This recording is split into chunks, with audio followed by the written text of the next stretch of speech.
सदाशिवसमारम्भां शङ्कराचार्यमध्यमाम् अस्मदाचार्यपर्यन्तां वन्दे गुरुपरम्पराम्। ॐ पार्थाय प्रतिबोधितां भगवता नारायणेन स्वयं व्यासेन ग्रथितां पुराणमुनिना मध्ये महाभारतम् अद्वैतामृतवर्षिणीं भगवतीम् अष्टादशाध्यायिनीम् अम्ब त्वामनुसन्ततामि भगवद्गीते भवद्वेषिणीं वसुदेवसुतं देवं कंसचाणूरमर्दनं देवकी परमानन्दं कृष्णं वन्दे जगद्गुरुं। मूकं करोति वाचालं पङ्गुं लङ्घयते गिरिं यत्कृपातमहं वन्दे परमानन्दमाधवम्। ॐ सहना भवतु सहनौ भुनक्तु सह वीर्यं करवावहै तेजस्विनावधीतमस्तु मा विद्विषावहै। ॐ शान्ति शान्ति शान्तिः। हरिः ॐ श्रीगुरुभ्यो नमः।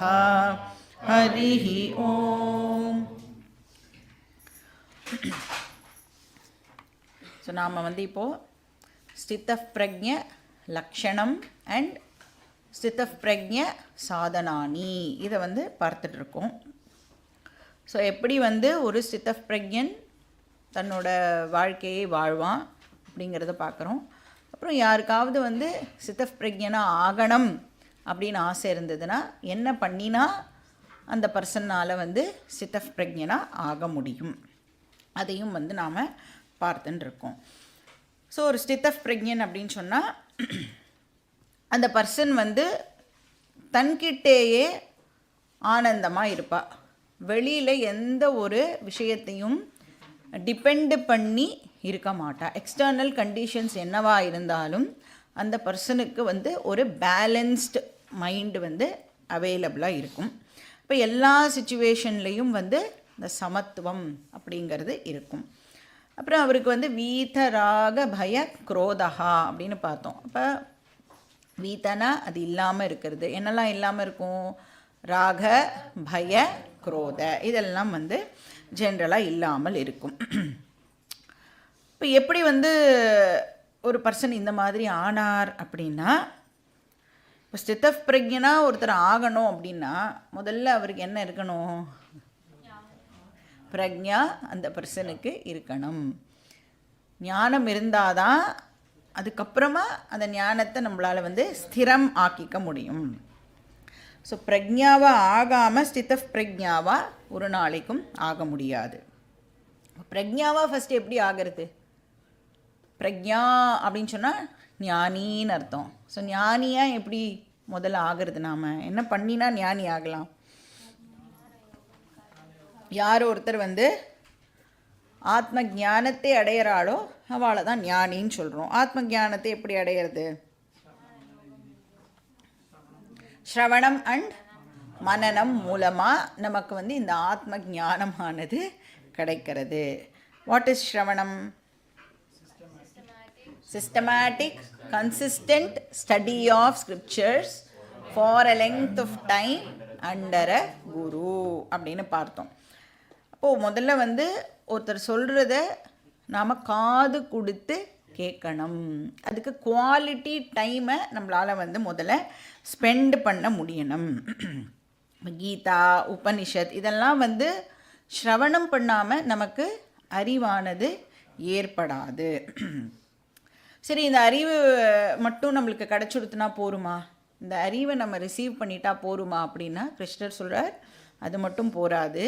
இந்த ப்ராசஸில் உனக்கு என்ன ஆகும் அப்படின்னா, நீ கேட்க கேட்க நிறைய சந்தேகங்கள்லாம் உனக்கு வர ஆரம்பிக்கும். அப்போ என்ன பண்ணணும், சந்தேகத்தை நாம் நிவிருத்தி பண்ணிக்கணும். ஏன்னா சந்தேகம் இருந்ததுன்னு வச்சுக்கோங்களேன், டவுட்ஃபுல் நாலேஜ் தான் என்கிட்ட இருக்குது அப்படின்னா அதை நம்ம அறிவாக கன்சிடரே பண்ண முடியாது. அதுக்கு இல்லாமல் இருக்கிறதே பெட்டர் அப்படின்னு சொல்லலாம். அப்போ அந்த டவுட்ஸ் எல்லாம் நாம் கிளாரிஃபை பண்ணிக்கிற அந்த ப்ராசஸுக்கு பேர் மனனம். அப்படின்னா இப்போ நான் கேட்டு தெரிஞ்சுக்கிற இந்த விஷயம் எல்லாம் என்னுடைய புத்திக்கு கன்வின்சிங்காக இருக்கணும். என்னோட புத்தி அதை அக்செப்ட் பண்ணணும்.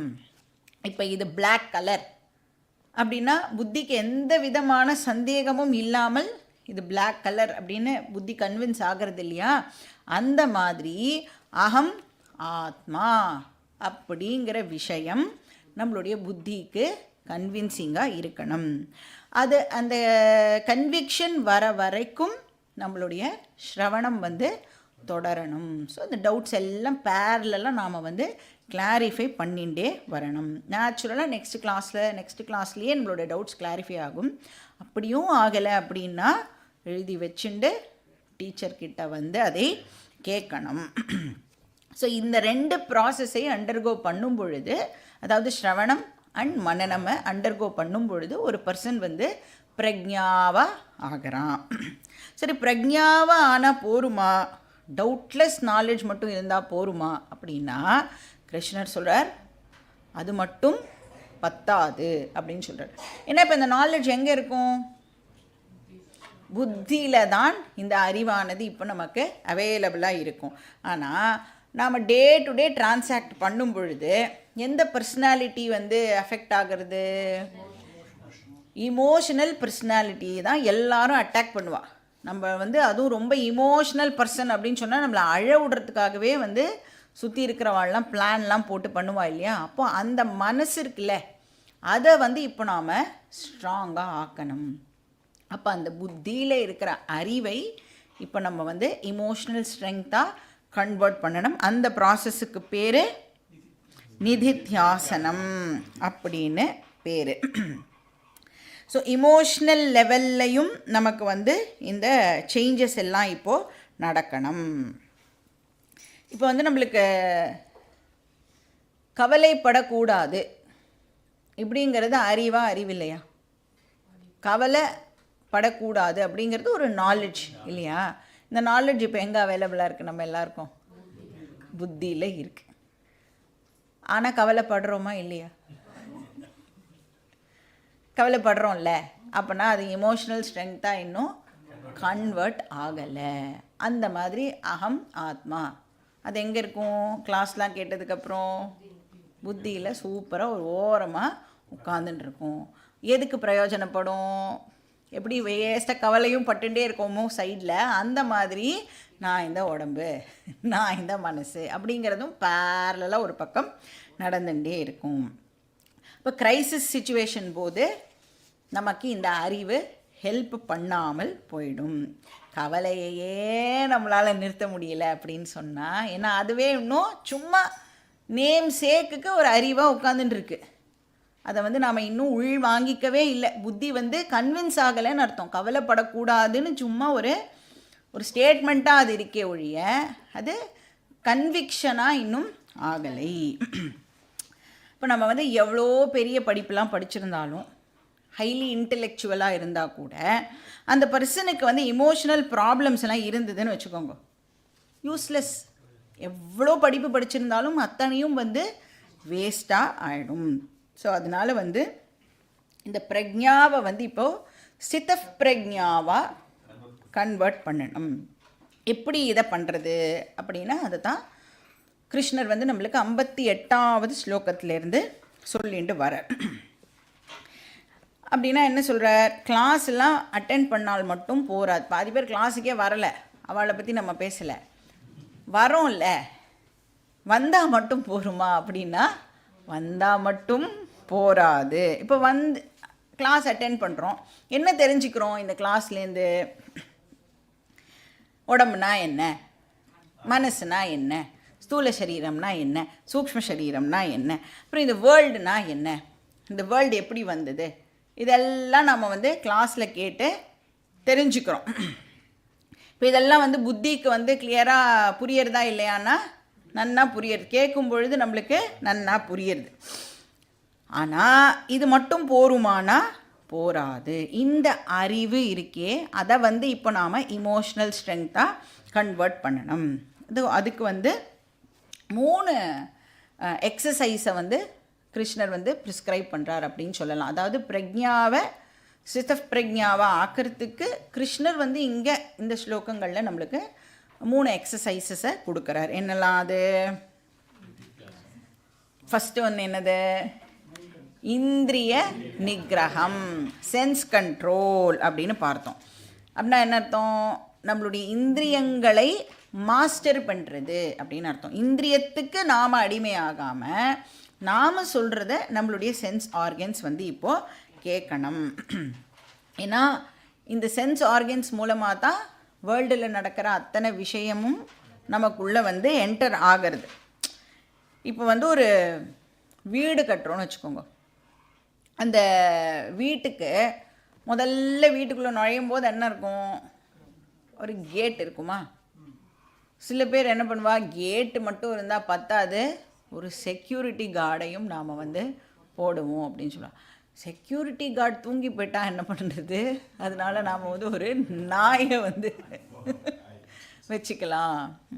கேமரா, செக்யூரிட்டி கேமரா, இந்த மாதிரி ஒரு ஆர்டினரி கல்லுனால் கட்டப்பட்ட வீட்டுக்கு இவ்வளோ பந்தோபஸ்து பண்ணுறோமே, இங்கே வந்து கிருஷ்ணர் கேட்குறார், எதை வேணும்னாலும் உன்னுடைய இந்திரியத்துக்குள்ளே நீ நுழைய விடுவியா? உன் வீட்டுக்குள்ளே யாரை வேணும்னாலும் நீ வந்து நுழைய அலோவ் பண்ணுவியா அப்படின்னு கேட்குறார். யாராவது சேல்ஸ் பர்சன்லாம் வந்தால் அலோவ் பண்ணுவோமா நம்ம?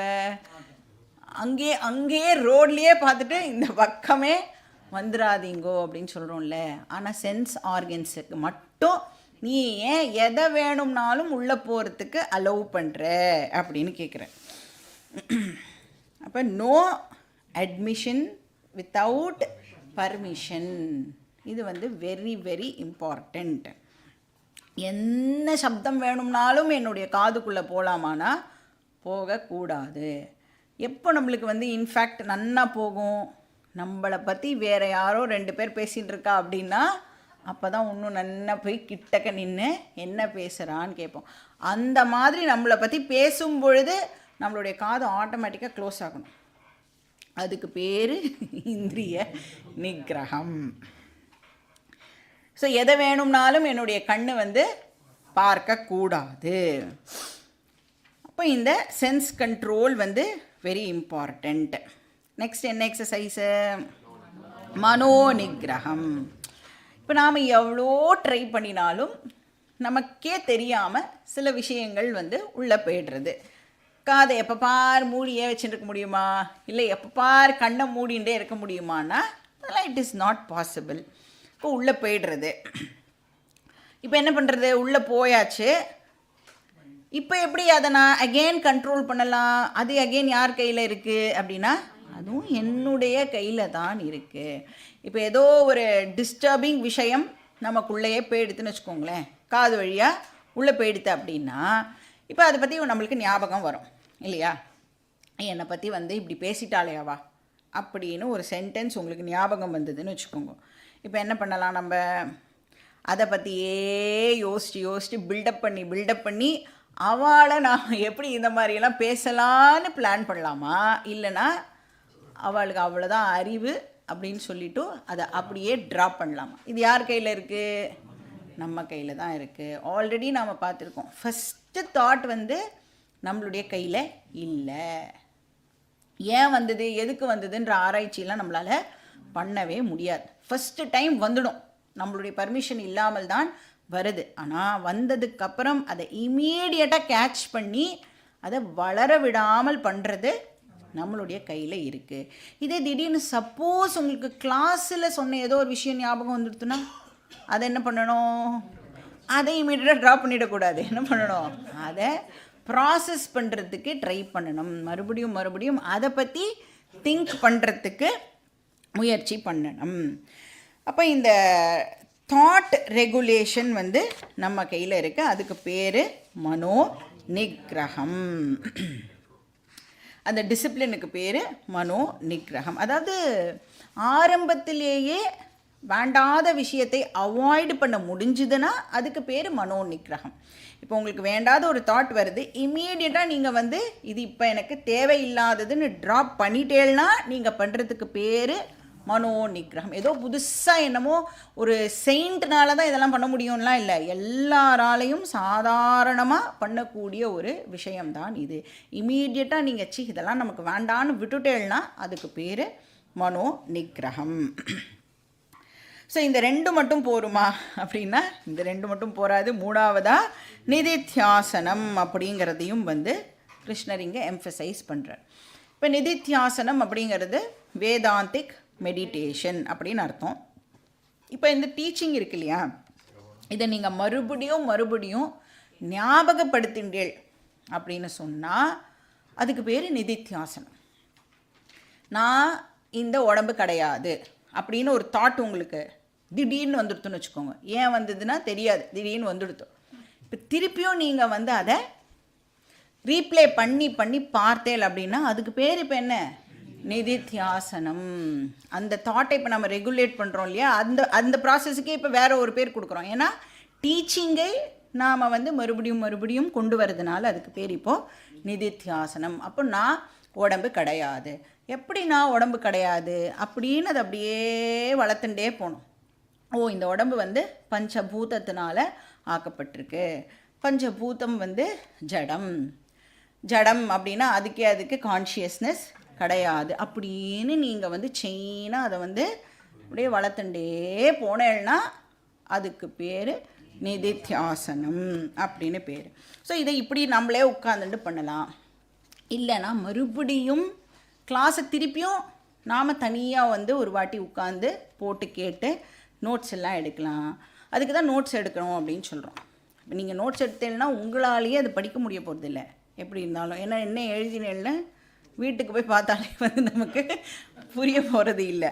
ஆனாலும் எதுக்கு பண்ண சொல்கிறோம் அப்படின்னா அதில் வந்து இன்வால்வ் ஆகிறோம்ல, அந்த கொஞ்ச நேரத்துக்கு நம்மளுடைய ஃபோக்கஸ் வந்து அதில் இருக்கிறதுனால அந்த ப்ராசஸுக்கே இப்போ வந்து நிதித்தியாசனம் அப்படின்னு பேர். அதாவது ரிப்பீட்டடாக 3 வாட்டி, ஃபஸ்ட்டு வாட்டி பண்ணுறதுக்கு பேர் ஸ்ரவணம்னு பேர். அகெயின் நீங்கள் அதே விஷயத்தையே கேட்டு அதில் கொஞ்சம் நேரம் டுவெல் பண்ணினேல் அப்படின்னா அதுக்கு பேர் நிதித்தியாசனம். இல்லைன்னா உங்கள் வீட்டில் வந்து யாராவது மாட்டினான்னு வச்சுக்கோங்க, என்ன பண்ண, அதாவது எந்த வேலையும் இல்லாமல் சும்மா உட்காந்துருக்கானா அவளை கூப்பிட்டு உட்கார வச்சு இன்றைக்கி என்னெல்லாம் நடந்தது தெரியுமா, இன்றைக்கி கிளாஸில் என்ன சொன்னால் தெரியுமா, அப்போ என்ன பண்ணணும் அப்படின்னா சூடாக காஃபி டீ அதெல்லாம் கொடுத்துடணும் அவகிட்ட. அதை வாத்தி சாப்பிட்றதுக்குள்ளே கடன்னு சொல்லி முடிச்சுட்டு வந்துடணும். ஏன்னா சூடாக கொடுத்துட்டேன்னா ஓட முடியாது அவளால். நீங்கள் சொல்கிறதையும் யாராவது கேட்குறதுக்கு ஒரு ஆள் வேணும் இல்லையா, அந்த மாதிரி அவளை நம்ம வந்து யூஸ் பண்ணிக்கலாம். அதுவும் நிதித்தியாசனம். ஸோ ரீலிவிங் ஸ்ரவணம் இஸ் கால்ட் நிதித்தியாசனம். அதனால தான் வந்து நீங்கள் பார்த்தீங்கன்னா சில பேர்லாம் என்ன பண்ணுவான்னா இங்கே வந்து ப்ராப்பராக நோட்ஸ் எடுக்க முடியல அப்படின்னு சொல்லி வீட்டில் போய் சாவகாசமாக உட்காந்துட்டு மெதுவாக கிளாஸ் கேட்டு அழகாக நோட்ஸ்லாம் எடுப்பாள். அது பேர் வந்து நிதித்தியாசனம் அப்படின்னு பேர். இப்போ மறுபடியும் கேட்கும் பொழுது என்ன ஆகிறது அப்படின்னா நாமளே வேண்டான்னு சொன்னால் கூட இந்த விஷயம் போய் நம்மளுடைய மனசில் ஆழமாக பதிஞ்சிடுறது. எப்படி வந்து இந்த அட்வர்டைஸ்மெண்ட்டெல்லாம் திருப்பி பார்க்கறது மூலமாக நமக்கே தெரியாமல் நாம் அந்த டியூனெல்லாம் பாடின்னு இருப்போம். நாம் வந்து அதை வேணும்ன்ட்டே கூட அதை வந்து அது என்னது அப்படின்னு கூட யோசிச்சிருக்க மாட்டோம். ஆனால் நமக்கே தெரியாமல் அந்த அட்வர்டைஸ்மெண்ட் வந்து ப்ளே ஆகிறது இல்லையா நமக்குள்ளே. அது மாதிரி இந்த நல்ல விஷயத்தை நாம் திருப்பி கேட்கறது மூலமாக நம்மளுடைய மனசில் இந்த விஷயம் நல்லா ஆழமாக வந்து பதியறது. இப்போ நம்மளால் வந்து சித்தப் பிரக்யன் அப்படின்னு நாம் வந்து சொல்லிக்க முடியாமல் கூட இருக்கலாம். இல்லை நான் வந்து ஜீவன் முக்தன் அப்படின்னு சொல்லிக்க முடியாமல் இருக்கலாம். ஆனால் நீங்கள் நல்லா கவனித்து பார்த்தீங்கன்னா முன்னாடி இருந்ததுக்கும் இப்போ இருக்கிறதுக்கும் நமக்குள்ள டெஃபினட்டாக ஏதாவது ஒரு சேஞ்சு கண்டிப்பாக நடந்திருக்கும்.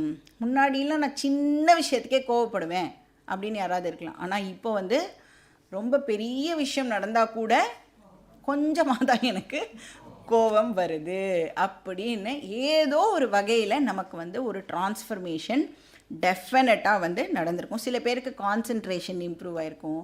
லிசனிங் ஸ்கில்ஸ் வந்து சில பேருக்கு முன்னாடிலாம் யார் சொல்கிறதையும் காது கொடுத்து கூட நாம் கேட்கவே மாட்டோம்.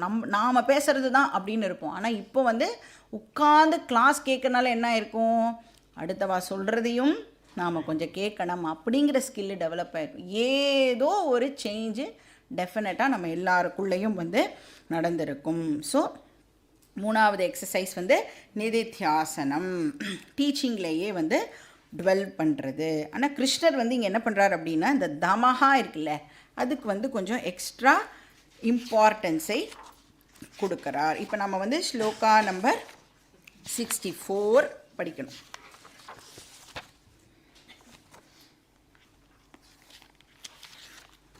Page number 56-57. रागद्वेषवियुक्तैस्तु विषयानिन्द्रियैश्चरन् आत्मवश्यैर्विधेयात्मा प्रसादमधिगच्छति.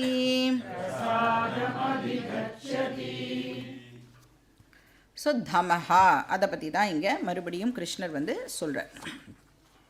3 எக்ஸசைஸுமே வந்து இம்பார்ட்டண்ட்டு தான். ஆனால் ஸ்பெசிஃபிக்காக வந்து கிருஷ்ணர் வந்து இந்த தமஹாக்கு கொஞ்சம் ஓவர் இம்பார்ட்டன்ஸ் கொடுக்குறார் அப்படின்னு சொல்லலாம். ஸோ இந்திரியைஹி விஷயான் சரண், நீ வந்து சென்ஸ் ஆப்ஜெக்ட்ஸை சென்ஸ் ஆர்கன்ஸ் மூலமாக பர்சீவ் பண்ணுற.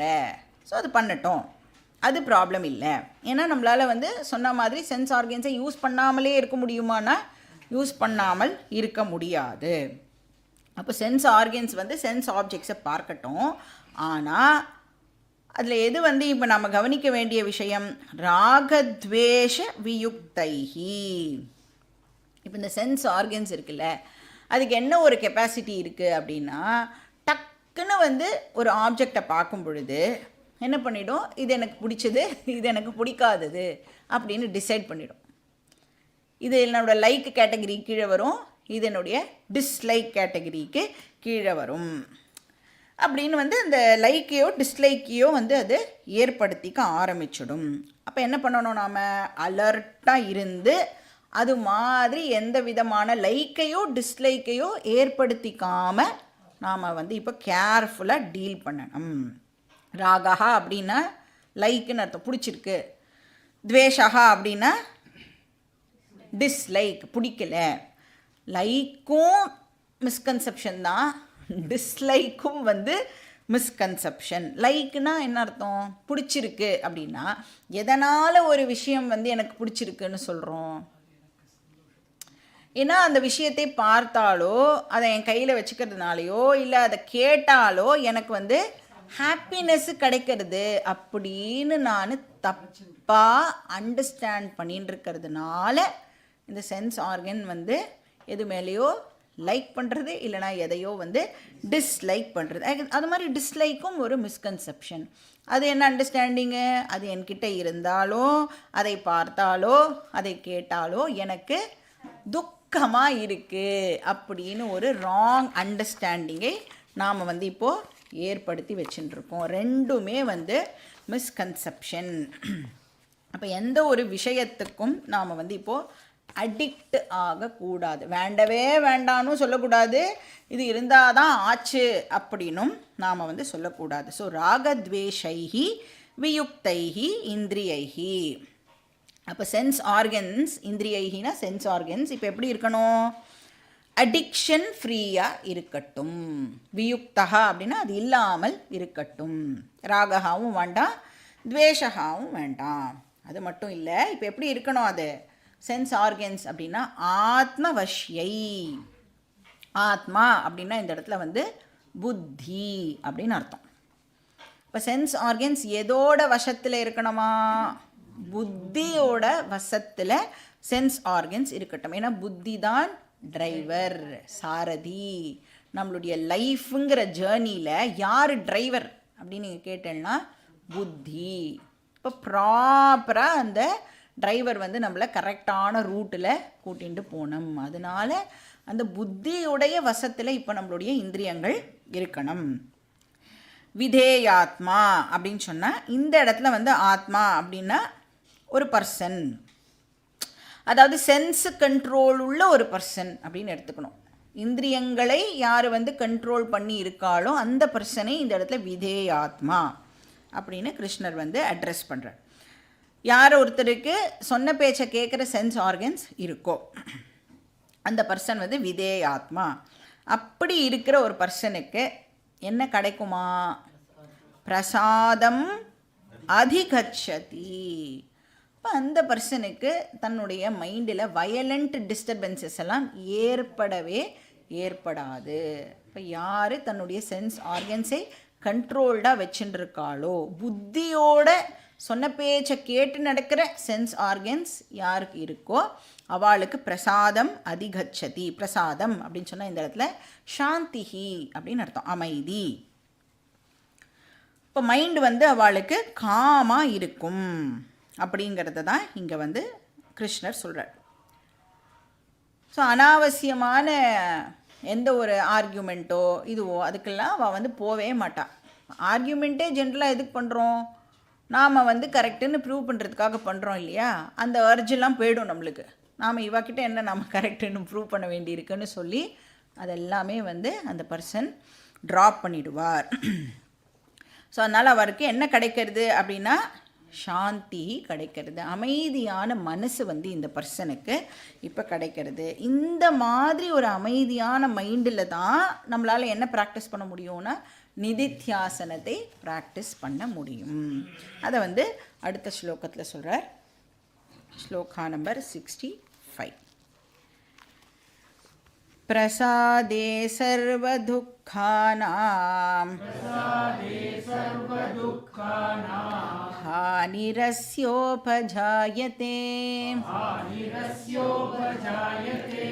பிரசன்னசேதசோ ஹ்யாஷு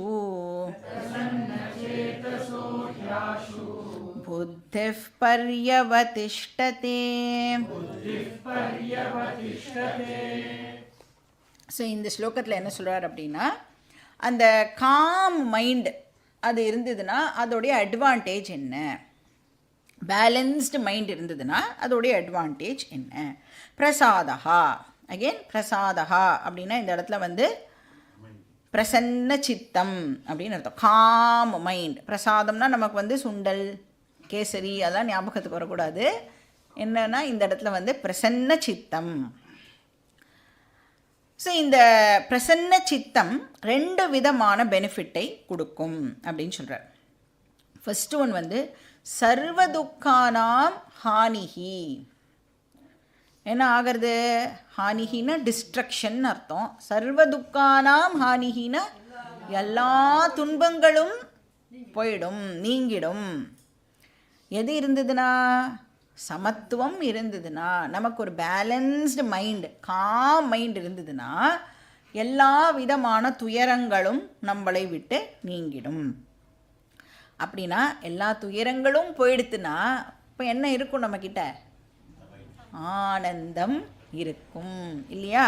அப்போ சமத்துவம் நமக்கு என்ன கொடுக்கறதுன்னா ஆனந்தத்தை கொடுக்கறது. ஏன்னா வேதாந்தம் நமக்கு என்ன சொல்லி கொடுக்கறது? இந்த ஆனந்தம் அப்படிங்கிறது வெளியில் இல்லை அப்படிங்கிறதையும் நமக்கு அது சொல்லி கொடுக்கறது. இந்த ஆனந்தத்தை வெளியிலேருந்து நாம் வந்து கொண்டு வரது இல்லை. ஏன்? அந்த வெளியில் இருக்கிற விஷயங்களுக்கு ஆனந்தத்தை கொடுக்கக்கூடிய கெப்பாசிட்டி கிடையாது. இதை வந்து நல்லா நாம் அண்டர்ஸ்டாண்ட் பண்ணிக்கணும். அதனால வெளியிலேருந்து வந்து ஹாப்பினஸ் வரது இல்லை.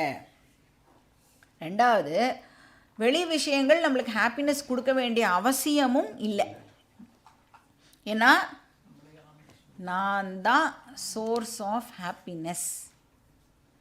ஸோ வெளி விஷயங்கள்னால ஆனந்தத்தை கொடுக்க முடியாது, வெளி விஷயங்கள் ஆனந்தத்தை கொடுக்க வேண்டிய அவசியமும் இல்லை. இது வந்து எப்படி சொல்லுவா அப்படின்னா, வேதாந்தத்தில் என்ன எக்ஸாம்பிள் கொடுப்பா அப்படின்னா, ஒரு நாய் எலும்பு துண்டு, இதுதான் எக்ஸாம்பிள். இதை அடிக்கடி நீங்கள் வந்து ஞாபகப்படுத்தி பார்த்துக்கணும், சரியா? இப்போ இந்த நாய்க்கு வந்து ஜென்ரலாக அந்த எலும்பு துண்டு பிடிக்கும் இல்லை?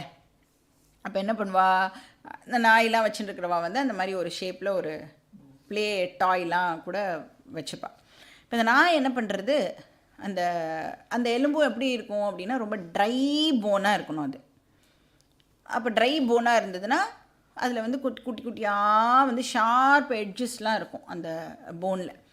இப்போ இந்த நாய் என்ன பண்ணுறது, அது போய் கடிக்கும் இல்லையா, அந்த எலும்பு துண்டை வந்து நல்லா போட்டு கடிக்கும்.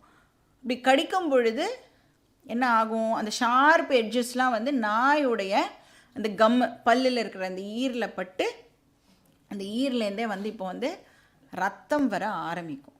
இப்போ ரத்தம் வந்த உடனே நாய் என்ன பண்ணும் அப்படின்னா, இதை கடிச்சா ரத்தம் வருதுன்னு சொல்லி இன்னும் நன்னா அந்த எலும்பு துண்டை வந்து கடிக்க ஆரம்பிக்கும். இன்னும் நன்னா வந்து நாய்கிட்டேருந்து வந்து ரத்தம் வர ஆரம்பிக்கும்.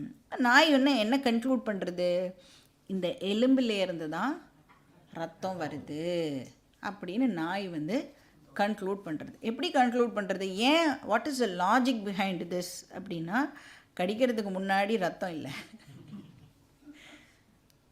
கடிச்சதுக்கப்புறம் ரத்தம் வருது, தேர்ஃபோர் இந்த போன்லேருந்து தான் அந்த ரத்தம் வருது அப்படின்னு நாய் வந்து கன்க்ளூட் பண்ணுறது. ஸோ நாம் வந்து நாய் எப்படி கன்க்ளூட் பண்ணுறதா அப்படின்னு நினச்சேன்னா, வேதாந்தம் சொல்கிறது நீயும் அதை தான் பண்ணின்னு இருக்க அப்படின்னு சொல்கிறது. நான் என்ன பண்ணுறேன், அந்த மாதிரி ஒரு ஃபோன் வாங்கணும்னு நினச்சேன்னா, ஃபோன் வாங்கிறதுக்கு முன்னாடி என்கிட்ட சந்தோஷமே இல்லையா, ஃபோன் வந்ததுக்கப்புறமா சந்தோஷமாக இருக்கா, உடனே நான் என்ன கன்க்ளூட் பண்ணுறேன், ஃபோன் தான் எனக்கு சந்தோஷத்தை கொடுக்கறது. என்ன பெரிய வித்தியாசம் நாய்க்கும் நமக்கும் அப்படின்னு வேதாந்தம் அப்படி தான் நமக்கு வந்து இதை சொல்லி கொடுக்கறது. இப்போ இந்த ஃபோனில் வந்து ஒரு அயோட்டா ஆஃப் ஹாப்பினஸ் கூட ஆக்சுவலாக கிடையவே கிடையாது. எப்படி அந்த எலும்பில் வந்து ஒரு ட்ராப் ஆஃப் பிளட்டு கூட இல்லவே இல்லையோ, அது மாதிரி எந்த வெளி விஷயத்துலேயும் ஒரு கொஞ்சம் கிஞ்சித்த ஹாப்பினஸ் கூட கிடையவே கிடையாது. நம்ம கிட்ட தான் அந்த ஆனந்தம் இருக்குது. சரி, இப்போ அந்த நாய்க்கு தன்கிட்டேருந்தே வர ரத்தத்தை தானே அது வந்து என்ஜாய் பண்ணுறதில்ல, அந்த மாதிரி ஃபோன் வெளியிலேருந்து வந்தாலும் அந்த ஆனந்தத்தை நான் எக்ஸ்பீரியன்ஸ் பண்ணுறேனே, அது எங்கேருந்து வருதுன்னா ஃபோனுக்கு ஆனந்தம் கிடையாது. அப்போ எங்கேருந்து வரணும், என்கிட்டேருந்து தான் அந்த ஆனந்தம் வருது. அந்த ஆனந்தத்தை தான் நான் வந்து எக்ஸ்பீரியன்ஸ் பண்ணுறேன். சரி, நான் தான் சோர்ஸ் ஆஃப் ஹாப்பினஸ் அப்படின்னு சொன்னால், நான் தான் வந்து ஆனந்த ஸ்வரூபம் அப்படின்னு சொன்னால், எப்போவுமே நான் ஆனந்தமாக தானே இருக்கணும். ஆனால் யோசித்து பார்த்தா எப்போல்லாம் நம்ம ஆனந்தமாக இருக்கோம், எப்பயாவது ஒரு வாட்டி தான் நமக்கு வந்து அந்த ஆனந்தமானது கிடைக்கிறது. நாய்க்கு எப்போ பாரு ஈரலேருந்து ரத்தம் வருமா, எப்போ கடிக்கிறதோ அப்போ தானே ரத்தம் வருது.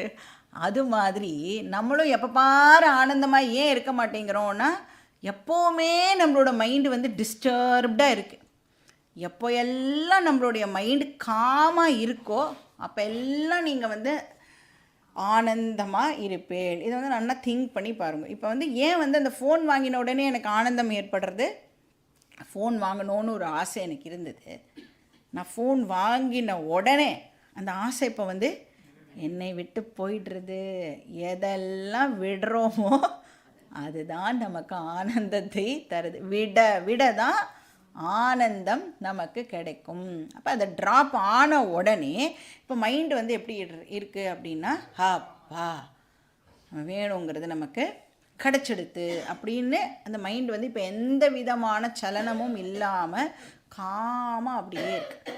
அப்படியே காமாக இருக்கிற மைண்டில் ஆல்ரெடி இருக்கிற ஆனந்த ஸ்வரூபமாகிய என்னுடைய ரிஃப்ளெக்ஷன் ஏற்படும் பொழுது எனக்கு ஆனந்தம் வந்து நான் எக்ஸ்பீரியன்ஸ் பண்ணுறேன்.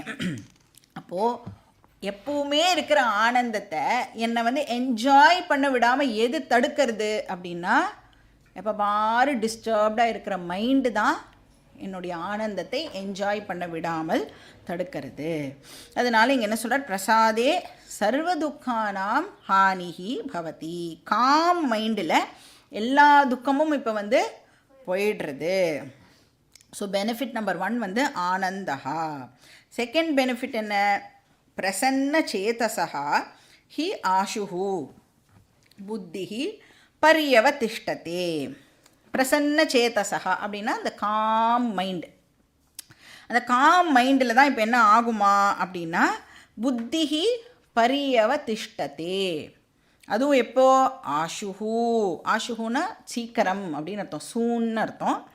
புத்திஹி பரியவதிஷ்டதே அப்படின்னா இந்த ஆத்ம ஞானம் இப்போ ஸ்திரமாக அப்போ தான் அதுக்குள்ளே உட்கார ஆரம்பிக்கிறது.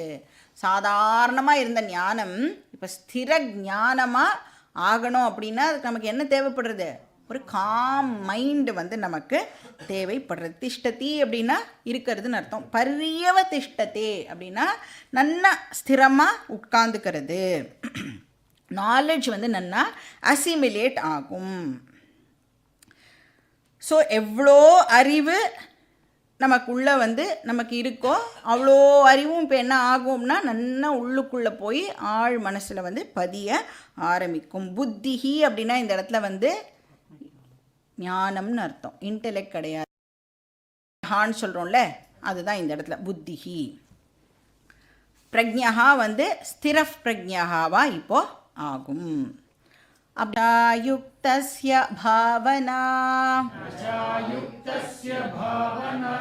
நசா பாவயத சாந்திஹி அசாந்தஸ்ய குதः சுகம். இப்போ இந்த ஸ்லோகத்தில் வந்து சமஹா தமஹா இது ரெண்டுத்தை பற்றியும் வந்து கிருஷ்ணர் சொல்கிறார். சமஹானா என்னது, மனோ நிகிரகம். தமஹானா இந்திரிய நிகிரகம். ஸோ ரெண்டுமே வந்து ஒவ்வொரு ஸ்டேஜ்லேயும் நம்மக்கிட்ட இருக்க வேண்டிய டிசிப்ளின் அப்படிங்கிறத இந்த ஸ்லோகத்தில் சொல்கிறார். ஸ்ரவணம், மனனம், நிதித்தியாசனம் இது மூணுத்துலேயும் இந்த ஷமஹா தமஹா நம்ம கூடவே இருக்கணும். இந்த 3 ப்ராக்டிஸ் பண்ணும் பொழுதும் ஷமதமா வந்து நம்ம கூட இருக்கணும். இப்போ ஸ்ரவணம் அப்படின்னு சொன்னால் கேட்கறதுன்னு அர்த்தம் இல்லையா, லிசனிங். இப்போ வந்து கேட்குறதுக்கு மைண்டு கண்ட்ரோல் இருக்கணுமா வேண்டாமா? இப்போ நம்ம வந்து டிசைடு பண்ணிட்டு தான் கிளாஸுக்கு வந்திருக்கோம் இல்லையா, புத்தியில் டிசைட் பண்ணியிருக்கோம். வேறு ஏதோ இந்த சண்டே ஈவினிங் வந்து வேறு என்னமோ பண்ணுறதை விட நம்ம போய் கீதா கேட்டோம் அப்படின்னா ஏதோ புண்ணியமாவது நமக்கு கிடைக்கட்டும், புரியறதோ புரியலையோ வந்து உட்கார்ந்தா ஒரு நல்லது வந்து நமக்கு நடக்கும் அப்படின்னு புத்தியில் டிசைடு பண்ணி வந்திருக்கோம். பட் புத்தி என்ன தான் டிசைட் பண்ணாலும் நிறைய பேருக்கு இப்போ என்ன இருக்குன்னா அவளுடைய மனசு வந்து அதுக்கு சப்போர்ட் பண்ணலை. இங்கே யாரெல்லாம் வந்திருக்கோமோ அவளுக்கு தான் ஆக்சுவலாக புத்தியை இப்போ மனசு வந்து சப்போர்ட் பண்ணி நம்மளால் இங்கே வர முடிஞ்சிருக்கு.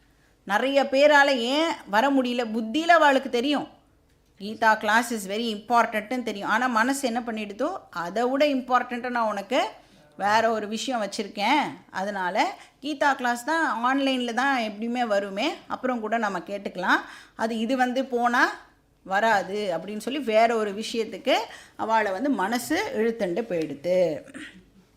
இப்போ அவளுக்கு வந்து நஷ்டமா லாபமா அப்படின்னா பகவானுக்கே வெளிச்சம்.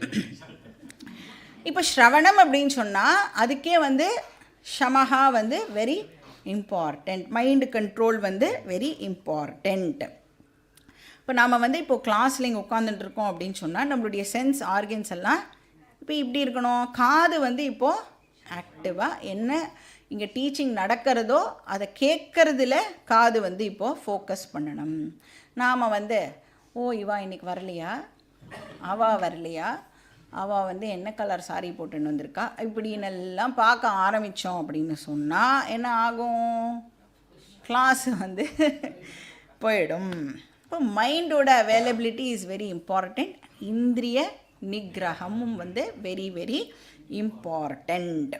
அதே மாதிரி மனனம் அப்படிங்கிற ப்ராசஸ்லேயும் இந்த சமதமா வெரி இம்பார்ட்டண்ட். நிதித்தியாசனத்துக்கு கேட்கவே வேண்டாம், சமதமா வந்து வெரி வெரி இம்பார்ட்டண்ட். இப்போ வந்து ஒரு ஸ்டூடெண்ட் வித்யார்த்தி அப்படின்னு சொன்னால் அந்த ஸ்டூடெண்ட் வந்து எப்படி இருக்கணும் அப்படின்னு சொல்லிட்டு ஒரு ஸ்லோகம் இருக்குது. என்ன ஸ்லோகம் அப்படின்னா, காக்க திருஷ்டி பகத்யானம் ஸ்வான நித்ரா ததைவச்ச அல்பாஹாரம் ஜீரணவஸ்திரம் ஏவம் வித்யார்த்தி லக்ஷணம். இதில் ஒன்று கூட நம்மக்கிட்ட யார்கிட்டையும் கிடையாது. காக்க திருஷ்டி அப்படின்னா காக்காவுடைய கான்சென்ட்ரேஷன். நீங்கள் காக்கா பார்த்தேன்னா, நீங்கள் அப்சர்வ் பண்ணலாம், கண்டுபிடிக்கலாம். அதோடைய கான்சென்ட்ரேஷன் வந்து ரொம்ப ரொம்ப பயங்கர ஃபோக்கஸ்டாக ஒரு வேலையை அது பண்ணும். பகத்யானம் அப்படின்னா அந்த கொக்கு என்ன பண்ணும், அதை அப்படியே வெயிட் பண்ணும். கரெக்டாக மீன் வந்து அப்போ நம்ம என்ன பண்ணணும், கரெக்டாக என்ன விஷயம் வருதோ அதை கேட்ச் பண்ணி உள்ளே போட்டுக்கணும். அப்படியே பார்த்துட்டு இருக்கக்கூடாது. ஸ்வான நித்ரா கொஞ்ச நேரம் தான், நாயெல்லாம் கொஞ்ச நேரம் தான் தூங்கும்ல, அந்த மாதிரி தான் நம்மளுடைய தூக்கமும் இருக்கணும். அப்போனா பாக்கி நேரங்கள்லாம் இது என்னது இது என்னது இது ஏன் எனக்கு இன்னும் புரிய மாட்டேங்கிறது, எப்படி நான் வந்து இந்த மோட்சங்கிற கோலை அடையிறது அப்படிங்கிற தாகம் நமக்கு இருந்துட்டே இருக்கணும். அல்பாஹாரம் கம்மியாக சாப்பிடணும். ஜீரண வஸ்திரம் சிம்பிள் லிவிங்னு அர்த்தம். படோடாபம் எல்லாம் பண்ணாமல் சிம்பிள் லிவிங். ஏவம் இதெல்லாம் வந்து வித்யார்த்தி லக்ஷணம். இப்போ கிளாஸில் ஃபுல்லாக கான்சன்ட்ரேஷன் இருக்கா அப்படிங்கிறத நாம் வந்து செக் பண்ணிக்கணும். ஸோ யாருக்கு வந்து ஷம அண்டு தம இருக்கோ, ஆர் யாருக்கு இல்லையோ அவளை பற்றி தான் எங்கள் ஆக்சுவலாக பேசுகிறார். யாருக்கு இல்லையோ அவளை அயுக்தகா அப்படின்னு கிருஷ்ணர் சொல்கிறார். அப்போ யாருக்கு இருக்கோ அவள் யார், யுக்தகா யுக்த புருஷா அப்படின்னு சொல்லலாம். சமதம இல்லாதவாளை கிருஷ்ணர் வந்து இங்கே அயுக்தகா அப்படின்னு சொல்கிறார். அயுக்தஸ்ய புத்திஹி நாஸ்தி. யாருக்கு வந்து mind control and sense control இல்லையோ, புத்திஹி நாஸ்தி அப்படின்னா இந்த இடத்துல வந்து அவளால் ஸ்ரவணம் அண்ட் மனனம் பண்ண முடியாது அப்படிங்கிறத இங்கே சொல்கிறார். ஸோ கீதாவோட லாங்குவேஜ்லேயே சொல்லணுன்னா அவளால் வந்து பிரக்ஞாவாகவே ஆக முடியாது இல்லையா. அந்த ஞானமே வந்து அவளுக்கு ஃபர்ஸ்ட் ஆஃப் ஆல் ஏற்படாது. புத்திஹி நாஸ்தினா பிரக்ஞா நாஸ்தி. ஸ்ரவண மனன ஜன்ய பிரக்ஞா ந சம்பவதி. அதாவது ஸ்ரவணம் மனனம் மூலமாக ஏற்படக்கூடிய ஞானம் இருக்கே, அது அவளுக்கு ஏற்படாது. அது மட்டும் இல்லை, பாவனா அப்படி நாஸ்தி. இப்போ சமதம இல்லை அப்படின்னா பாவனானா இந்த இடத்துல நிதித்தியாசனம்னு அர்த்தம். நிதித்தியாசனமும் வந்து நாட் பாசிபிள். இந்த நிதித்தியாசனம் இருக்குல்ல, இது வந்து ஒரு பெரிய topic. It's an independent topic. இது வந்து 6வது அத்தியாயம் முழுக்க கிருஷ்ணர் வந்து இதை பற்றி தான் சொல்ல போகிறார். அதனால் அதை பற்றி தெரிஞ்சுக்கணுன்னா நீங்கள் வந்து கண்டினியூஸாக வந்தேன்னா தான் 6வது அத்தியாயத்துக்கு நம்மளால் போக முடியும். அப்போ தான் அதை பற்றி நம்மளால் தெரிஞ்சுக்க முடியும். ஸோ இப்போதைக்கு நிதித்தியாசனம்னா வேதாந்திக் மெடிடேஷன் அப்படின்னு வச்சுக்கோங்க. ஸோ சமதம இல்லாமல் நம்மளால் வந்து அதை ப்ராக்டிஸ் பண்ண முடியாது. அப்போ ஸ்ரவணம் மனனம் நிதித்தியாசனம் 3த்துக்குமே நமக்கு சமதம தேவைப்படுறது. இப்போ இது 3ம் பண்ணலைன்னா, ஸ்ரவணம் மனனம் நிதித்தியாசனம் 3ம் பண்ணலைன்னா என்ன ஆகுமா, அபாவயதா சாந்திஹி நாஸ்தி. சாந்தி அவனுக்கு கிடைக்காது. அப்போ வந்து இந்த கீதா கிளாஸ் அட்டென்ட் பண்ணுறோமே, எதுக்காக நாம் அட்டென்ட் பண்ணுறோம்? சும்மா அகாடமிக் நாலேஜ்க்காக. நான் வந்து இப்போ எல்லோரும் சொல்வாள், நான் இந்த கிளாஸ் போகிறேன், நான் அந்த கிளாஸ் போகிறேன். நம்மளுடைய பேர குழந்தைலாம் வந்து நான் வந்து கராத்தே கிளாஸ் போகிறேன், நான் வந்து வீணா கிளாஸ் போகிறேன். அந்த மாதிரியா நாமெல்லாம் வந்து இங்கே கிளாஸ் அட்டன் பண்ணிட்டு இருக்கோம்? நானும் கிளாஸுக்கு போகிறேன், நீ மட்டும்தான் போவியா அப்படிங்கிறதுக்காக நாம் இங்கே கிளாஸு அட்டெண்ட் பண்ணலை. இது வந்து அகடமிக் நாலேஜுக்காக நாம் இந்த கிளாஸை அட்டெண்ட் பண்ணலை. ஆனாலும் இதை கிளாஸ் அப்படின்னு தான் சொல்கிறோம். ஏன்னா இதை வந்து டிஸ்கோர்ஸ், பிரவச்சனம், கதா காலக்ஷேபம் அப்படிலாம் சொல்ல முடியாது. ஏன் சொல்ல முடியாது அப்படின்னா, கதா காலக்ஷேபம்னா நீங்கள் எப்போ வேணால் வரலாம், எப்போ வேணால் எழுந்து போகலாம், உங்களுக்கு பிடிச்சதுன்னா உட்காரலாம், பிடிக்கலன்னா கிளம்பலாம், நடுவில் வந்து தூங்கினாலும் ஓகே. ஏன்னா விட்ட எங்கே நீங்கள் மிஸ் பண்ணாலோ அதை வந்து இந்த சீரியல்லாம் வந்து ஒரு 2-3 வாரம் பார்க்கலண்ணா 4வது வாரம் பார்த்தேன்னா நீங்களே புரிஞ்சுட்டுருவேல்ல அந்த 2-3 வாரம் என்ன நடந்தது. அந்த மாதிரி கதா காலக்ஷேபத்தில் நம்மளால் வந்து கெஸ் பண்ணிட முடியும். தூங்கி போயிருந்தா கூட இதுதான் நடந்திருக்கும் அப்படின்னு நம்மளால் கெஸ் பண்ண முடியும்.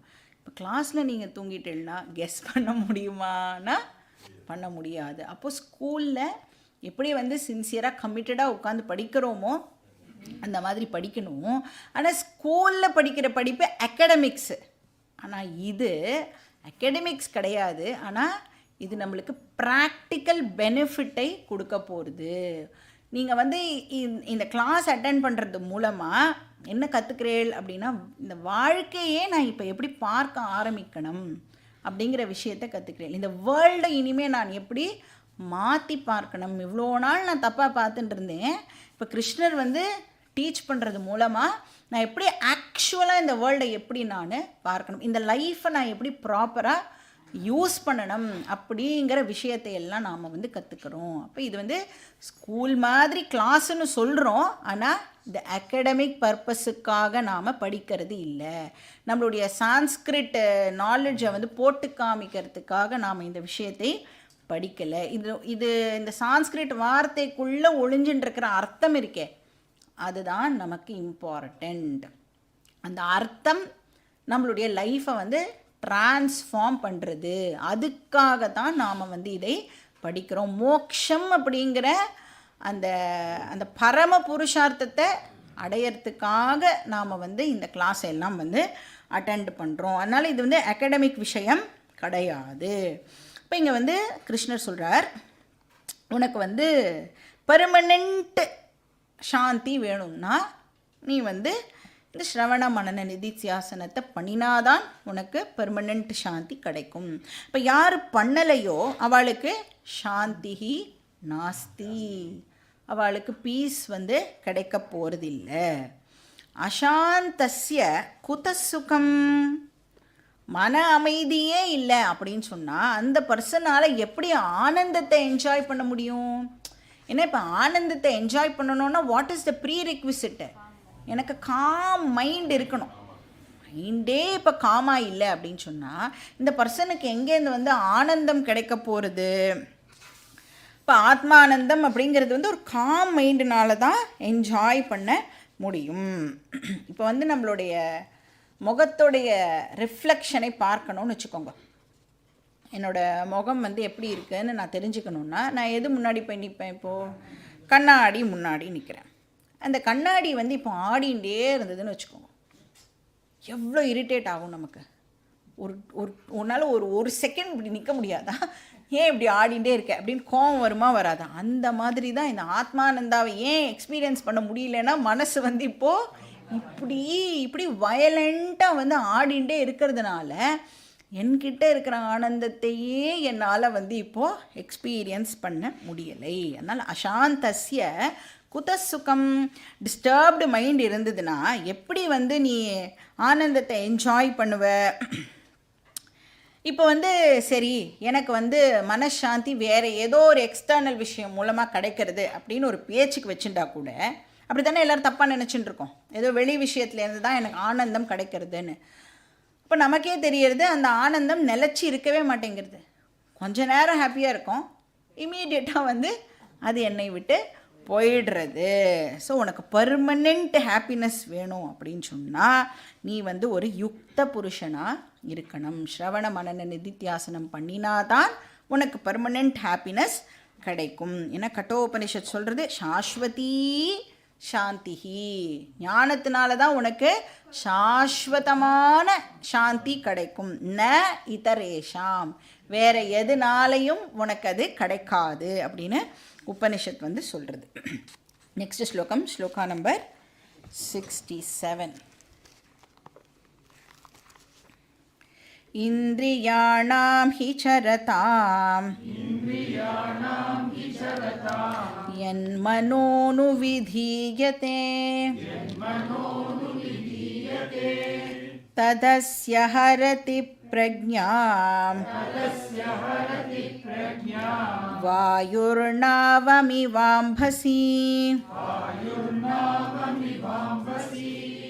So 67 and 68 again கிருஷ்ணர் வந்து இங்கே இந்திரிய நிகிரகம் பற்றி சொல்கிறார். தமஹா.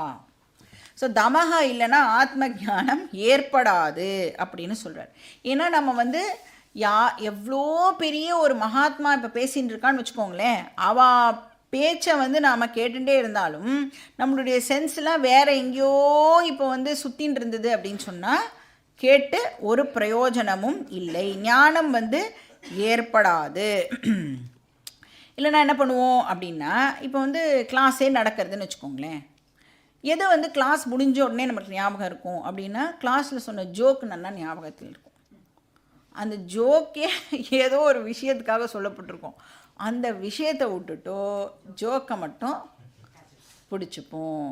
So damaha is very very important. ஜோக்கை என்ஜாய் பண்ணலாம். அப்போ ஏன்னா வந்து ஜோக்கெலாம் இல்லாமல் கிளாஸ் எடுத்தால் எப்படி இருக்கும்னா ரொம்ப ட்ரையாக இருக்கிற மாதிரி இருக்கும். அதனால் ஜோக்கெலாம் வந்ததுன்னா நல்லா என்ஜாய் பண்ணலாம். ஆனால் கூடவே என்ன ஞாபகம் வச்சுக்கணும், எதுக்காக இது வந்து சொல்லப்பட்டது. இப்போ இந்த நாய், எலும்பு அதெல்லாம் வந்து நமக்கு ஞாபகத்துக்கு வரணும். நாம் ஏதோ ஒரு விஷயத்தை பார்த்து இதுதான் எனக்கு சந்தோஷத்தை கொடுக்கும், இது எனக்கு வேணும் அப்படின்ன உடனே நமக்கு வந்து மைண்டில் என்ன தாட் வரணும், நாய் எலும்பு நமக்கு அது ஞாபகத்துக்கு வரணும். ஸோ இந்த மெயின் டீச்சிங்கை விட்டுட்டு வேறு எல்லாத்தையும் வந்து பிடிச்சிக்கக்கூடாது. அப்போ தமஹா இருந்ததுனா தான் என்ன தாத்பரியமோ அதை வந்து நம்மளால் கேட்ச் பண்ண முடியும். இல்லைன்னா என்ன பண்ணுவோம், இப்போ வந்து அதுக்கு ஒரு எக்ஸாம்பிள் கூட சொல்லுவாள். ஒரு டீச்சர் வந்து மேக்ஸ் டீச்சர்னு வச்சுக்கோங்களேன், அவன் வந்து குழந்தைகளுக்கு வந்து மேக்ஸ் சொல்லி கொடுத்துட்டுருக்கா. அப்போது ஒரு பென்சில் 2 ரூபானா 3 பென்சில் எவ்வளோ ரூபா அப்படின்னு இந்த குழந்தைக்கு சொல்லி கொடுத்துட்டுருக்கா. இப்போ பாக்கி குழந்தைகள்லாம் வந்து 2 into 3 போட்டுருக்கும் பொழுது ஒரு குழந்தை மட்டும் எழுந்து சொல்கிறது, ஒரு பென்சில் 2 ரூபா கிடையாது, ஒரு பென்சில் 4 rupees. ஸோ எதை நாம் வந்து கான்சென்ட்ரேட் பண்ணுறோம் அப்படிங்கிறதும் வந்து வெரி வெரி இம்பார்ட்டண்ட். தாத்பரியம் இஸ் வெரி வெரி இம்பார்ட்டண்ட். பாக்கி அந்த சைடில் இருக்கிற விஷயங்களில் நம்மளுடைய கவனம் போகக்கூடாது, அந்த விஷயத்தை நாம் வந்து கேட்ச் பண்ணிக்கணும். ஸோ இந்திரியாணாம் ஹி சரதாம் யன்மனோனு விதீயதே. சப்போஸ் இந்திரியங்கள் வாண்டர் பண்ணித்தேன்னு சொன்னால், சரதி அப்படின்னு சொன்னால் கிரேசிங்னு அர்த்தம், மேயறதுன்னு அர்த்தம். கிருஷ்ணரே என்ன வார்த்தை யூஸ் பண்ணியிருக்கார் பாருங்க. இந்த மாடு வந்து புல்லெல்லாம் மேயறா மாதிரி நம்மளுடைய இந்திரியங்கள் அங்கங்கே இப்படி போயிட்டு போயிட்டு வந்ததுன்னா, ஏன்னா மாடு என்ன பண்ணுவோம், எங்கெல்லாம் பச்சை கலராக இருக்கோ அங்கெல்லாம் போகும்ல, அந்த மாதிரி எதெல்லாம் நம்மளை அட்ராக்ட் பண்ணுறதோ அங்கெல்லாம் நம்மளுடைய இந்திரியங்கள் போச்சு அப்படின்னா, அது மட்டும் இல்லை, யன்மனோனு விதீயதே மனஹா அனுவிதீயதே. இப்போ வந்து இந்திரியங்கள் போகிறதுக்கு பின்னாடி என்ன போகிறது, இப்போது மனசும் அதை ஃபாலோ பண்ணி போச்சு அப்படின்னா, அதே தான் கண் போன போக்கிலே கால் போகலாமா, கால் போன போக்கிலே மனம் போகலாமா, மனம் போன போக்கிலே மனிதன் போகலாமா, போச்சுன்னா ஞானம் ஏற்படாது அப்படின்னு சொல்கிறார். அப்படியே சப்போஸ் உனக்கு ஞானம் ஏற்பட்டுடுத்து, ஏதோ பண்ணி அப்படி இப்படி நீ வந்து விட்டு விட்டு வந்து கூட இந்த ஞானத்தை அடைஞ்சிட்ட அப்படின்னு சொன்னால், இங்கே கிருஷ்ணர் சொல்கிறார், அந்த வாண்டரிங் சென்ஸ் ஆர்கன்ஸ் இப்போ என்ன பண்ணிடுமா, அந்த ஞானத்தை திருடிண்டு போயிடும் அப்படின்னு சொல்கிறார். அந்த நாலேஜ் வந்து என்கிட்ட இருக்கிறதுக்கு என்னுடைய வாண்டரிங் சென்ஸ் ஆர்கன்ஸ் அலோவ் பண்ணாது. தத் அஸ்ய பிரக்ஞாம் ஹரதி. அந்த சுத்தர மனசு, சுத்தர சென்ஸ் ஆர்கன்ஸ் என்ன பண்ணுமா, பிரக்ஞாம் ஹரதி, அந்த நாலெட்ஜை அப்படியே வந்து தூக்கிண்டு போயிடும். அதுக்கு வந்து ஒரு எக்ஸாம்பிளும் வந்து இங்கே கிருஷ்ணர் கொடுக்குறார். சப்போஸ் இப்போ வந்து ஒரு பர்சன் போட்டில் ட்ராவல் பண்ணுறார் அப்படின்னு சொன்னால், இப்போ போட்டை வந்து இந்த டைரக்ஷனில் தான் நாம் வந்து ஓட்டணும் அப்படிங்கிறதுக்கு அந்த துடுப்பு இருக்கும்ல, துடுப்பு ஆக்சுவலாக என்ன பண்ணுறது, டேர்ன் பண்ணுறதுக்கெலாம் நம்ம வந்து யூஸ் பண்ணிக்கிறோம். சப்போஸ் அந்த துடுப்பு இல்லை, டைரக்ஷனை கண்ட்ரோல் பண்ணுற அந்த துடுப்பு இல்லைன்னா இப்போ அந்த போட்டை என்ன பண்ணும், அது வந்து எது டைரக்ட் பண்ணும், காற்று வந்து போட்டுடைய டைரக்ஷனை இப்போது டிசைடு பண்ணும். அப்போ அதுக்கு அகெயின்ஸ்டாக தானே நாம் வந்து அந்த துடுப்பு போட்டு கரெக்டான டைரக்ஷனில் போக ட்ரை பண்ணுறோம். அப்போ அந்த துடுப்பு வந்து நம்மளுடைய சென்ஸ் ஆர்கன்ஸ், அது வந்து ப்ராப்பராக வச்சுருந்தோம் அப்படின்னு சொன்னால் நம்மளால் ப்ராப்பராக நம்மளுடைய ஜேர்னியை பண்ண முடியும். அதனால் இங்கே என்ன சொல்கிறார், வாயுஹு நாவம் இவ அம்பசி. வாயுஹு நாவம் அப்படின்னா வாயு வந்து எப்படி அந்த போட்டை, அதாவது தண்ணியில், அம்பசின்னா தண்ணியில் போகிற போட்டை வந்து எப்படி அது இப்படி இப்படி ஆட்டி விடுமோ. இன்ஃபேக்ட் என்ன பண்ணுவோம், சில நேரங்களில் போட்டையே கூட கவிழ்த்துடும். அவ்வளோ ஃபோர்ஸ்ஃபுல்லாக வந்து விண்டு வந்ததுன்னா போட்டே கவிழ்ந்து போயிடும். இப்போ நமக்கு தமஹா இல்லைன்னா என்ன ஆகிடும், புத்திநாசாத் பிரணஷ்யத்தி, நம்மளுடைய லைஃபே வந்து இப்போது வீணாக போயிடும். அதனால் சொல்லுவாள், இந்த ஞானத்தை வந்து இன்னொரு சாப்டரில் படிப்போம். சர்வம் ஞான பிளவேனைவ, ஞானத்தையும் வந்து போட்டோட வந்து கம்பேர் பண்ணியும் வந்து நாம் படிப்போம். ஏன்னா அதுதான் வந்து என்ன பண்ணுறதா, இந்த ஞானம் தான் நம்மளை வந்து சம்சார சாகரத்தை கிராஸ் பண்ணுறதுக்கு இந்த ஞானம்ங்கிற போட்டு தான் வந்து நம்மளுக்கு ஹெல்ப் பண்ணுறது. கைவர்த்தக கேசவஹா அப்படின்னும் வந்து படித்தோம் இல்லையா. இப்போ வெளிமுகமாக சுற்றுற சென்ஸ் ஆர்கன்ஸ் வந்து நாலெட்ஜையே டிஸ்ட்ராய் பண்ணக்கூடிய சக்தி அதுக்கு இருக்குது. அதனால் நாம் வந்து sense control is very very important. சமதம ரெண்டுமே இம்பார்ட்டண்ட். இப்போ வந்து நெக்ஸ்ட் ஸ்லோகத்தில் ஆக்சுவலாக இந்த டாப்பிக்கை கன்க்ளூட் பண்ணுறார். ஸ்லோகா நம்பர் 68. தஸ்மாத்யஸ்ய மகாபாஹோ நிக்ருஹீதானி சர்வஷः இந்திரியாணீந்திரியார்த்தேப்யः தஸ்ய பிரக்ஞா பிரதிஷ்டிதா. இப்போ இந்த ஸ்லோகத்தோட ஸ்தித பிரக்ஞா டாபிக் வந்து கன்க்ளூட் ஆகுது. ஸோ என்ன சொல்கிறார், தஸ்மாத். தஸ்மாத் அப்படின்னா தேர்ஃபோர். என்ன பண்ணணும் இப்போது, எஸ்ய இந்திரியாணி நிகிருஹீதானி. இப்போ சென்ஸ் ஆர்கன்ஸை ஒருத்தர் வந்து கண்ட்ரோல்டாக வச்சுக்கணும், இந்திரியங்களை நிகிரகம் பண்ணணும் அப்படின்னு சொல்கிறார். எதுலேருந்து சென்ஸ் ஆர்கன்ஸை இப்போ நான் கண்ட்ரோல் பண்ணணும், இந்திரிய அர்த்தேபியா, சென்ஸ் ஆப்ஜெக்ட்ஸ்லேருந்து சென்ஸ் ஆர்கன்ஸை நாம் வந்து கண்ட்ரோல்டாக வச்சுக்கணும். சர்வஷா அப்படின்னா கம்ப்ளீட்டாக, டோட்டலாக அப்படின்னு அர்த்தம். அகெயின் இங்கே வந்து நிகிரகம் அப்படின்னு சொன்னால் சப்ரஷன்னு தப்பாக புரிஞ்சிக்கக்கூடாது. என்ன பண்ணணும்னா கண்ட்ரோல் பண்ணணும், மேனேஜ் பண்ணணும், ரெகுலேட் பண்ணணும். அந்த ஆறு மாதிரி, இப்போ ஆறு ஓடுறது அப்படின்னு சொன்னால் அந்த ஆறு அப்படியே விட்டுட்டா என்னாகும், ஆறு தண்ணி வேஸ்ட்டாக போகும். இல்லை நீங்கள் வந்து ஃபோர்ஸ்ஃபுல்லாக அதை கண்ட்ரோல் பண்ணினா என்னாகும், உடச்சிண்டு வெள்ளம் ஏற்படுறதுக்கும் வந்து சான்ஸ் இருக்குது. அப்போ அதனால் அது எப்படி ரெகுலேட் பண்ணுறா, அந்த ஜலத்தை டேமு கட்டி ப்ராப்பராக அதை சேனலைஸ் பண்ணுறது மூலமாக அந்த வாட்டரை வந்து நம்ம யூஸ் பண்ணிக்கிறோம் இல்லையா. அந்த மாதிரி நம்மளுடைய சென்ஸ் ஆர்கன்ஸை நாம் ப்ராப்பராக ரெகுலேட் பண்ணணும். ஸோ மனசையும் இந்திரியத்தையும் வந்து டோட்டலாக சப்ரெஸ் பண்ண சொல்லலை, ஆனால் அதுக்காக டோட்டலாக ஃப்ரீயாகவும் விடக்கூடாது. நமக்கு அதை ப்ராப்பராக யூஸ் பண்ண தெரியணும். இப்போ நான் வந்து பண்ணுற ஆக்டிவிட்டி கரெக்டா அப்படின்னு நாமளே ஒரு வாட்டி நம்மளை கேட்டுக்கணும். பண்ணலாமா கூடாதா, ஜஸ்ட்டு பண்ணுறதுக்கு முன்னாடி குயிக்காக குவெஸ்டின் பண்ணிவிட்டு கரெக்டாக தப்பா, தர்மமாக அதர்மமா அப்படின்னு மட்டும் கேட்டுட்டோம் அப்படின்னா டெஃபினட்டாக நம்ம வந்து கரெக்டான விஷயத்தை மட்டுமே பண்ணுவோம்.